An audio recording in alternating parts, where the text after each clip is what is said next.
തെളിച്ചമേകാൻ പൊൻപുലർക്കാലം വെളിച്ചമാകുമ്പോ നുറുങ്ങുവെട്ടം പക്ഷിപരാഗം തെളിച്ചു കാട്ടുമ്പോ വരുന്നു ദൈവം മനസ്സിനുള്ളിൽ തിളക്കമേകിടാൻ തരുന്നു ധ്യാന പ്രകാശമാർക്കും വിളക്ക് വയ്ക്കുമ്പോൾ നുറുങ്ങുവെട്ടം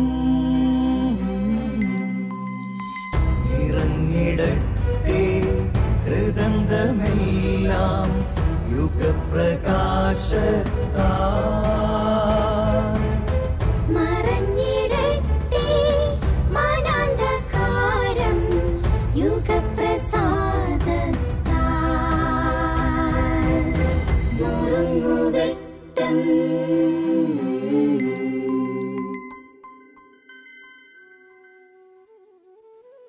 പ്രിയപ്പെട്ടവരെ, കുറച്ച് വർഷങ്ങൾക്ക് മുമ്പ് ഒരു യുവജന സെമിനാറിൽ സംസാരിക്കാൻ പോയതാണ് ഞാൻ.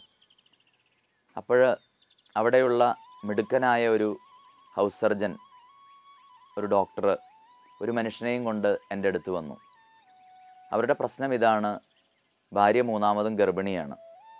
ആ കുഞ്ഞിനെ അവർക്ക് വേണ്ട. ആ കുഞ്ഞിനെ ഗർഭഛിദ്രം നടത്താനായിട്ട് അവരാലോചിക്കുന്നു എന്ന് തിരിച്ചറിഞ്ഞ ഈ യുവ ഡോക്ടർ അവരുമായിട്ട് സംസാരിക്കുകയാണ്. എന്നോടും ആ മനുഷ്യനോടൊന്ന് സംസാരിക്കാൻ ആവശ്യപ്പെട്ടുകൊണ്ടാണ് ഈ പ്രിയ സുഹൃത്ത് കടന്നു വരുന്നത്. ഞങ്ങളങ്ങനെ സംസാരിക്കുന്നതിനിടയിൽ തൻ്റെ പ്രാരാബ്ദങ്ങളും സങ്കടങ്ങളുമൊക്കെ ഏറ്റുപറഞ്ഞുകൊണ്ട് ഇനിയൊരു കുഞ്ഞുകൂടെ ആയിക്കഴിഞ്ഞാൽ ഉണ്ടാകുന്ന ബുദ്ധിമുട്ടുകളെക്കുറിച്ച് ഒത്തിരി ആകുലതയോടെ സംസാരിക്കുന്ന ഒരു പിതാവിനെ കണ്ടു. എന്നാൽ വളരെ ആവേശത്തോടു കൂടെ ആ യുവ ജീസസ് യൂത്ത് ഡോക്ടർ ഇങ്ങനെ പറഞ്ഞുകൊണ്ടിരുന്നു: ചേട്ടാ, ആ കുഞ്ഞിനെ നിങ്ങൾക്ക് ആവശ്യമില്ലെങ്കിൽ ഞാൻ വളർത്തിക്കൊള്ളാം. ഒടുവിൽ ഞാൻ അദ്ദേഹത്തോട് പറഞ്ഞു: നോക്കൂ, നിങ്ങളുടെ കുഞ്ഞിനെക്കുറിച്ച് ഈ യുവാവിന്, അവിവാഹിതനായ യുവാവിന് ഇത്രമാത്രം ഒരു തുറവിയും അവനെ സ്വീകരിക്കാനുള്ള മനസ്സുമുണ്ടെങ്കിൽ എത്രയോ അധികമായിട്ട് അത് നിങ്ങൾ കാണിക്കണം.